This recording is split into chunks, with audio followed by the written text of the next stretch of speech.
Hey, it's Craig the Spot Tech. I apologize for the background noise between the chickens and the cows.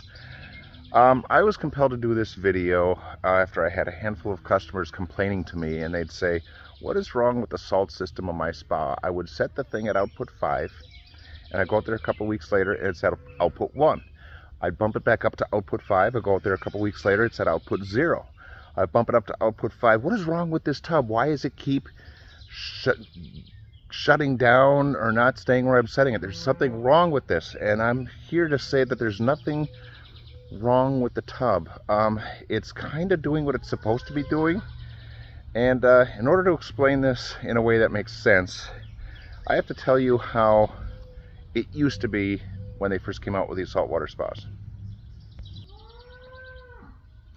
So let's go back 15 years when they first came out with these saltwater spas.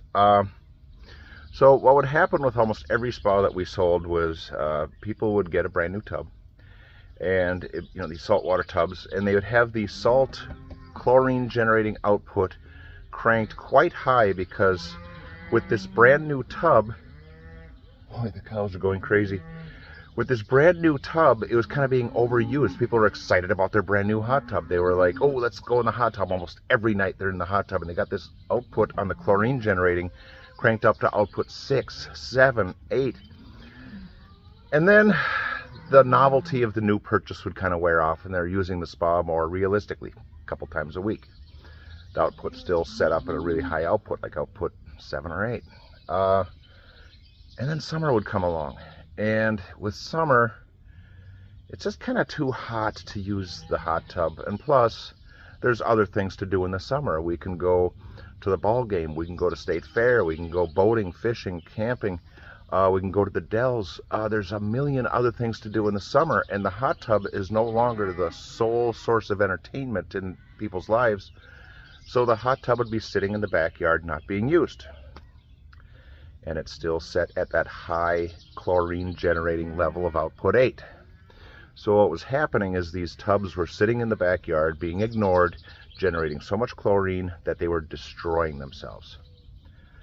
So that was about the time I'd get a service call out there because something's leaking or something's not right, and I open up the cover and the underside of the cover is all blistered, stainless steel jets are rusting, circ pump is leaking, O-ring on the light lens is leaking, and the chlorine is like 20 parts per million, just insane. So what Hot Spring had to do is they had to put a program in here.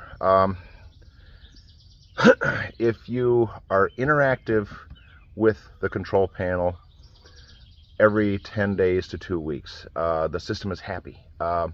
If you're dipping a test strip every week like you're supposed to be doing, and you're making minor changes to that output, you're kind of bouncing around between output, 4, 5, 6, back down to 5, back up to 6, back down to 5, fine-tuning this chlorine generating output, so you're always somewhere in the very pale purples. The system is happy. It knows it's being interacted with, and I think even if you are hitting that boost feature, they call it boost with use, the system is happy. But if you don't touch any settings on this control panel for that chlorine salt system for 10 days to 2 weeks, the tub thinks it's being ignored.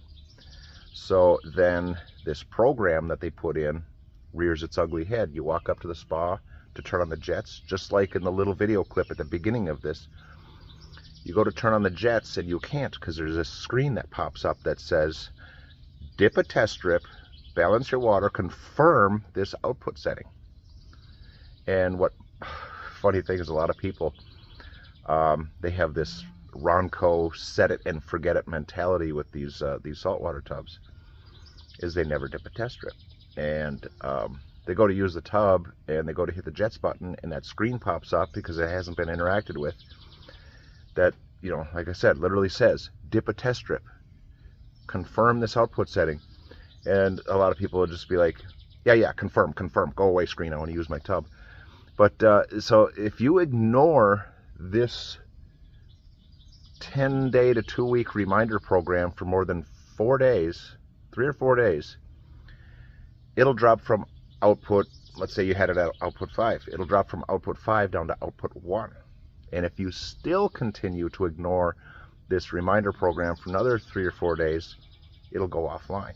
So there is no way, if this tub left ignored in your backyard not being used, can sit there and generate so much chlorine that it's destroying itself.